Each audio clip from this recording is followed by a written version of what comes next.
भाई मेरा निकाह मैं नहीं करूंगा, स्पेशल मैरिज में कैसा करूंगा बताइए। और फिर उस बच्ची का क्या होगा, उसको मेहर नहीं मिलेगा। मुसलमानों में जब शादी होती तो दूल्हे की तरफ से उसकी होने वाली वाइफ को, दुल्हन को मेहर देना पड़ता। मेहर मुअज्जल माने फौरन दे देना, उसका जिक्र होता उसमें कि इतने मेहर इतना दिए, या बाद में देंगे तो उसका भी जिक्र होता। अब आप बताइए, ये वो भी निकाल दिया अब आप, तो इससे महिलाओं का नुकसान होगा नहीं होगा? आप सिर्फ मुसलमानों को उनका रिलीजियस कैरेक्टर छीनना चाह रहे, मेरी मजहबी शनाख्त को खत्म करना चाह रहे आप। तो मकसद एक ही है कि आसाम के मुसलमानों का रिलीजियस कैरेक्टर खत्म कर दिया जाए।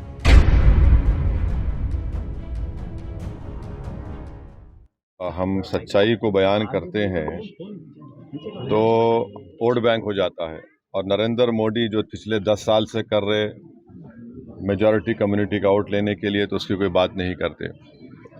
आसाम में जो कानून को आसाम के मुख्यमंत्री और बीजेपी की सरकार ने ख़त्म किया है, वो भी रात के 12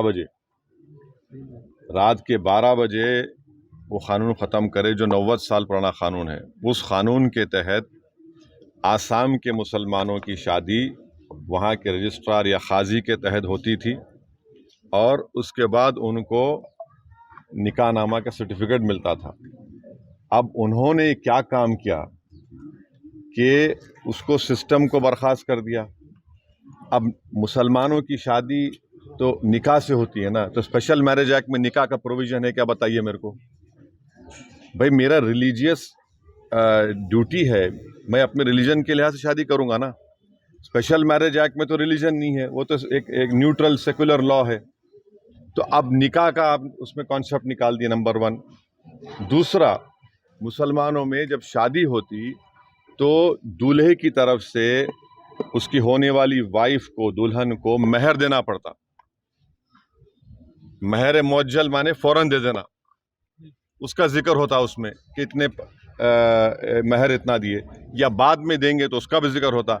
अब आप बताइए, ये वो भी निकाल दिया अब आप, तो इससे महिलाओं का नुकसान होगा नहीं होगा? और इस्लाम में मेहर देना फंडामेंटल है, जरूरी है। अब उसी को गायब कर दिए। अब वोट बैंक पॉलिटिक्स कैसा हो बताइए मैडम मेरे को। आप महिलाओं को जो राइट है मेहर का, जो किसी रिलीजन में नहीं है, आप उससे उनको महरूम कर दे रहे। आप चलिए चुप, आपको बोलेंगे वाला उसमें उसका निकाल दिए। अब आप ये बताइए कि स्पेशल मैरिज एक्ट में क्या करना है मेरे को। और स्पेशल मैरिज एक्ट का आपको मैं बता रहा हूं, स्पेशल मैरिज एक्ट में अगर आपको रजिस्टर होती है शादी, तो इनहेरिटेंस भी नहीं मिलेगा मुस्लिम पर्सनल लॉ के तहत। ये स्पेशल मैरिज एक्ट का मामला है। तो ये मकसद क्या है कि मुसलमानों को उनके रिलीजन से दूर कर दिया जाए, उनके रिलीजियस प्रैक्टिसेस से दूर कर दिया जाए। भाई मेरा निकाह मैं नहीं करूंगा, स्पेशल मैरिज में कैसा करूंगा बताइए। और फिर उस बच्ची का क्या होगा, उसको मेहर नहीं मिलेगा। तो मेहर एक फंडामेंटल कंपोनेंट है मुस्लिम मैरिज में, और वो होता भी नहीं उसके बगैर। अब दूसरी बात यह है कि आसाम में जो मुसलमान है 51%, 51% मुसलमान आसाम के 20% सबसे गरीब लोगों में शुमार होते। आप उनकी गरीबी दूर करने के लिए क्या कर रहे बताओ। आप ही तो, आपकी सरकार है ना। और वही परसेंटेज आप देख लो नॉन मुस्लिम में कम है। गरीबी जिसमें ज्यादा है वो मुसलमानों में, आप उनकी मदद नहीं कर रहे। और इसी चौथी बात यह है कि भारत सरकार का डेटा है, 12 लाख बच्चियों की या बच्चों की चाइल्ड मैरिज हुई। कितने मुसलमानों की बताओ।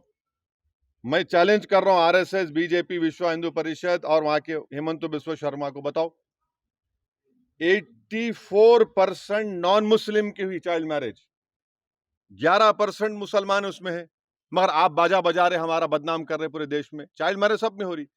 पांचवी बात यह है कि फीमेल फीटिसाइड और इन्फेंटिसाइड आसाम में बहुत बड़ा प्रॉब्लम है।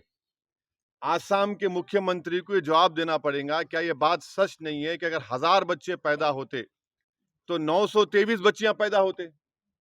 इसको रोकने के लिए क्या कर रहे हैं आप। और 2036 माने 2036 में वहां पर महिला मर्द ज्यादा रहेंगे, महिला कम रहेंगे।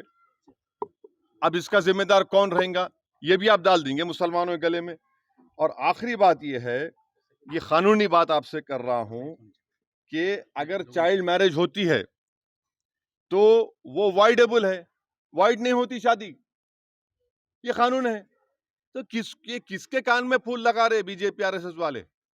और ये क्या बात है कि आप एक्सेप्शन दे रहे हो उसको, ट्राइबल्स को?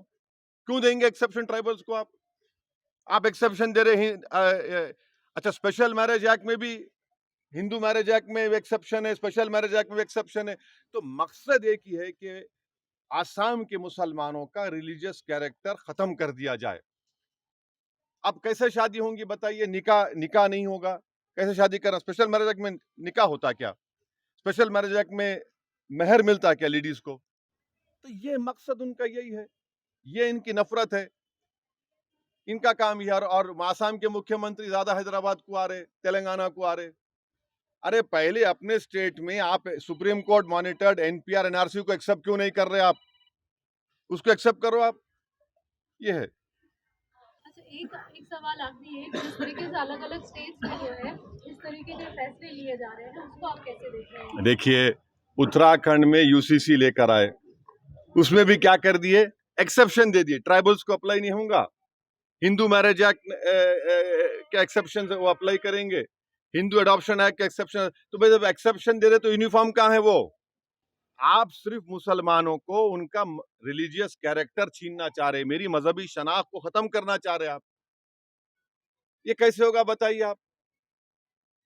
अरे अच्छा, उस उत्तराखंड के कानून में अब आप ये बोल रहे कि अगर इस्लाम में ये है कि अगर कोई औरत विडो हो जाती है उनके शौहर के इंतकाल के बाद, तो इद्दत के दिन रहते 4 महीने। आप बोल रहे वो भी अप्लाई नहीं होगा क्या? जबरदस्ती शादी कर देंगे उसकी आप करना क्या चाह रहे? आपकी नफरत है ये, नफरत है ये। अच्छा, राइट, लिव इन रिलेशनशिप है, रजिस्टर करना, प्राइवेसी का जजमेंट क्या होगा फिर पुट्टू स्वामी का? ये सब चीजें हो रही है।